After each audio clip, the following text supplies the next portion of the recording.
Hey guys, Stefan here from ProjectLifeMastery.com. As you can tell, I've got a new look going on right now. I shaved my head a few weeks ago for summer, so not sure if you recognize me or not, but we'll see how it goes for the next few months.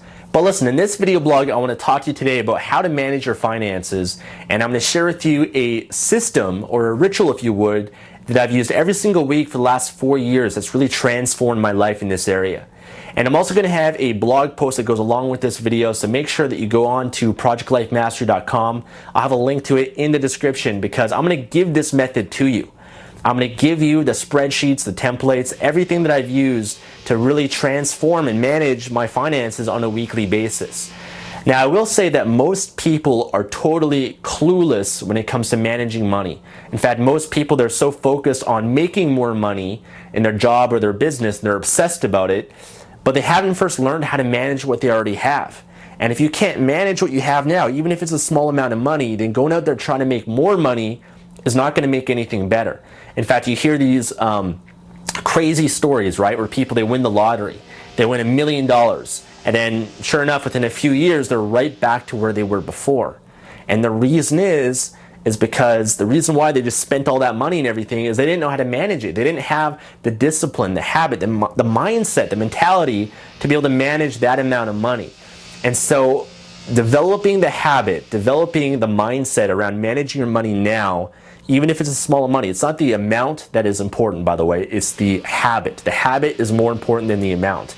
But if you can learn how to do it, then you're going to set yourself up for success, and you can actually get further ahead than a lot of people that are making more money than you, because it's not how much money you make, it's how much you keep. And it's being able to manage the money you have and reinvest it, accumulate assets, and build your net worth and financial freedom. So those are the most important things. If you want great books about this, check out Rich Dad, Poor Dad, Robert Kiyosaki. Check out The Millionaire Mind Intensive, which is a seminar by T. Harv Eker. Also has a great book called Secrets of the Millionaire Mind. It's a book called Richest Man in Babylon that goes more into managing your finances as well. But really make sure that you're learning and studying this area of your life, because you need to have that foundation before you're prepared to really start making more and more money. Now, I'm going to share with you guys first how to track your finances. I'm going to go into that in a later point in this video and just kind of show you exactly what I do. But tracking your finances is the first place to start. You need to know exactly how much your income is every single month and what your expenses are. I actually go over it every single week. What I do is I use a spreadsheet and I add up exactly how much I'm making every single week from my various income streams. And that's important because you need to be able to check and make sure that you're making progress. Are you making more money this month than you were last month? Are you making more money than you were last year? And you want to, always be setting goals for yourself so you're making more and more progress in the area of your life in terms of your income. You also need to track your expenses. You need to know where your money's going. Most people are shocked when they actually take the time to go through their credit card statements and everything to see where their money is going. And you might be surprised to realize, like, oh my God, I'm spending all this money on eating out. And, not unless you actually tracked it on a weekly basis, you wouldn't be aware of that, and you wouldn't be able to make any changes in that area.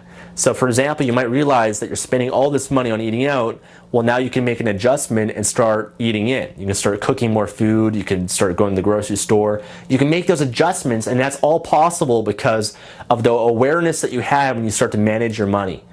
You're going to see, exactly where your expenses are. And I think one mistake that people make is because they don't manage their money, they often get into debt. I remember for myself when I first started a business years ago, I didn't know anything about this stuff.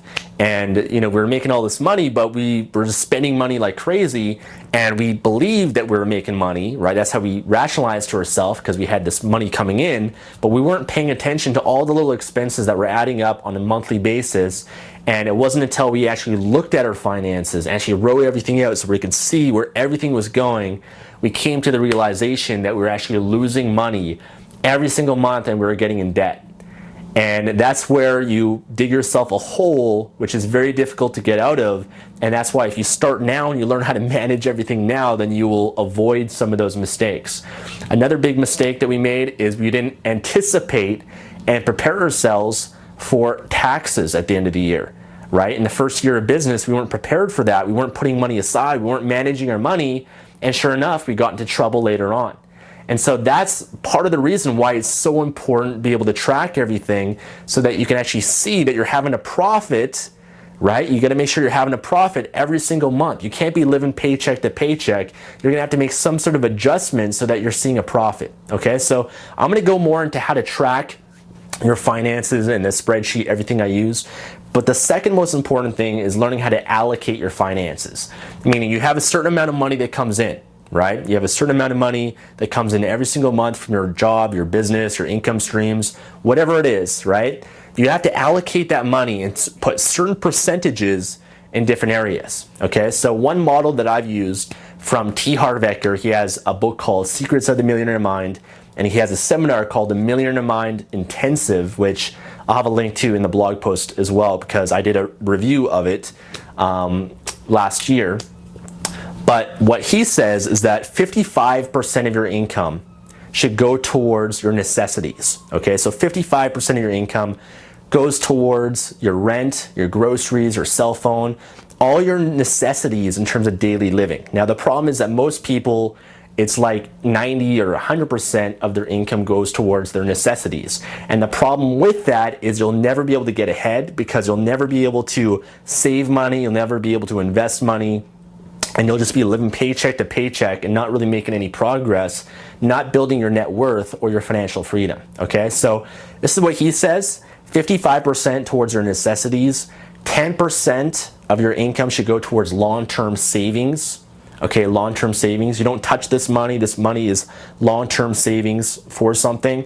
Another 10% is a financial freedom account, okay? So you've heard about the philosophy of pay yourself first.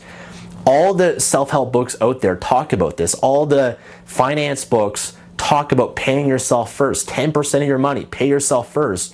And I'm shocked to see how few people actually do that. I've been doing it since I was 18 years old. I was always putting 10% of my income into investments, mutual funds, saving it.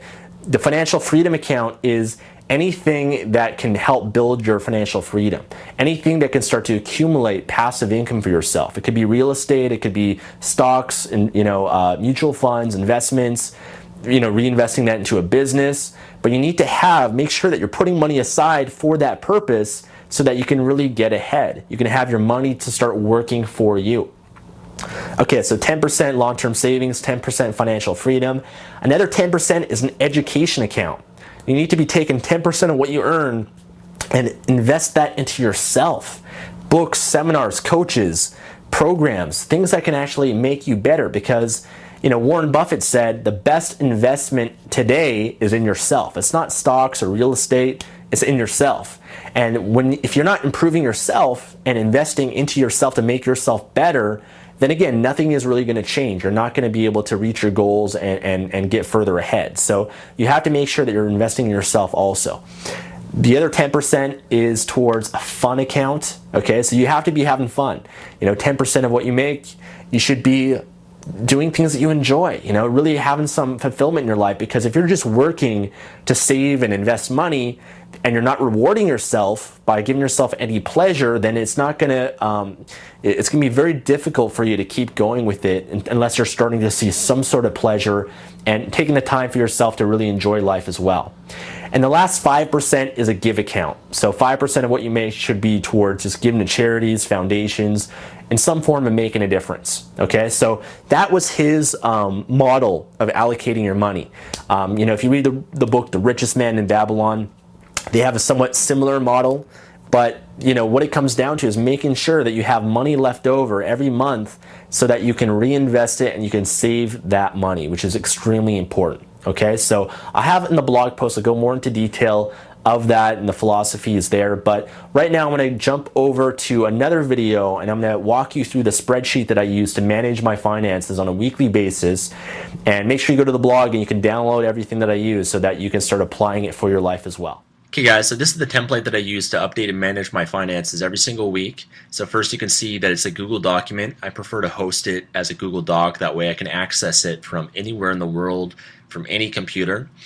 And this is just the template that I use. I modified it, and you're going to want to customize it for yourself, but I'll have a link to it on the blog where you can download this and use it for yourself if you want. And there are other systems out there. There's more sophisticated, more elaborate websites or whatever that can do some of this stuff for you, but I prefer just to use something simple. And a spreadsheet is really all you need, and I've been using it for the last 4 years, and it's really made a difference for me. And one thing I'll say is that you're going to want to pick a day out of the week that you do this. So for me, it's every Wednesday I update my finances. And the reason why you want to do it every week is that if you leave it to be every month, then everything is just going to be too overwhelming for you, and it's going to take a lot of time to actually do this. And I find a lot of people won't actually do it if there's just too much finances that you have to go over the last month. And so for me, by doing it every week, it takes me maybe 15 minutes to go through everything, whereas if I did it every month, it might take me an hour or sometimes more. And so that's why I like to make sure that I'm managing and looking over everything every single week. And it really makes a difference for me in that week because it gives me a lot of power and control over my finances. And so the first thing I'll do, or the first thing you're going to want to do, is to make sure you change these income streams to whatever income streams that you have. So for me, I have multiple income streams. I actually have way out to here because I have a lot of websites and everything that pay me money. But if you just have a job, or one income stream, then you're just going to want to have that here. You can get rid of these ones. If you have a side business or just anything else that can produce income for you, you're going to want to make sure you list it here. And what I do is I'd come down here to August 2013, and I'll go through the different income streams that I have and add up exactly how much I've generated so far that month right here. So for example, one of my income streams is through coaching, through my blog. And so I make a consistent income for coaching, and I'll just have that labeled as coaching, and I'd go through here and add up exactly what I've made so far for August for coaching. Right here, it might be one of my internet businesses, and I'll go into clickbank.com, or I might go into my Amazon Kindle account and just add up how much I've made so far for that week or that month for August. And so I'll have all the data and numbers here for that week so I can see exactly how much I've made. And then right here is the total, and I've already set up the formula where if you add in the income right here, then it's automatically going to total it right here, and it'll show you your annual income for the year as well. And it's just really good to look at this so you can actually see how much you made previous to the month before and how you're progressing there. Expenses is basically the same thing. Here you might have your rent, you might have your phone bill, your gym membership, all the different expenses, your groceries, business expenses. You might have gifts or books or seminars, or all the expenses you have here. And what I do is I go through my credit cards, my bank accounts online, and I basically add up everything for August that I've paid so far that week. And so I will mention that I avoid actually using cash a lot just because it's very difficult to track cash. I prefer doing all my transactions on a credit card, and plus you can generate a lot of points and stuff like that from that. So I use credit cards for everything. I make sure every week I'm paying off those credit cards so I'm not accumulating a high balance or anything like that. But I basically just kind of go through there and my statements, and I add up exactly what my expenses were. It totals it up, and then I can just compare and say, okay, this is what my expense was so far this month, and this is what my income was.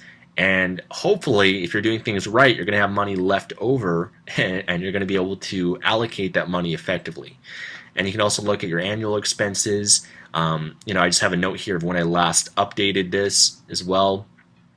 But you can modify it, customize it, make it more advanced if you want, make it work for you. But the important message here is just to make sure that you're developing the habit of managing your finances every single week, so you know exactly where your money is going, and you're using, they say the secret to wealth is to spend less than you earn and invest the difference.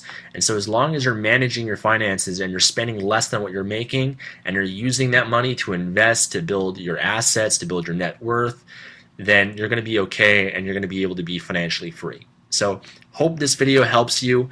Make sure to go over to the blog post to learn more about this and download this template. I'll talk to you soon. Have a great day.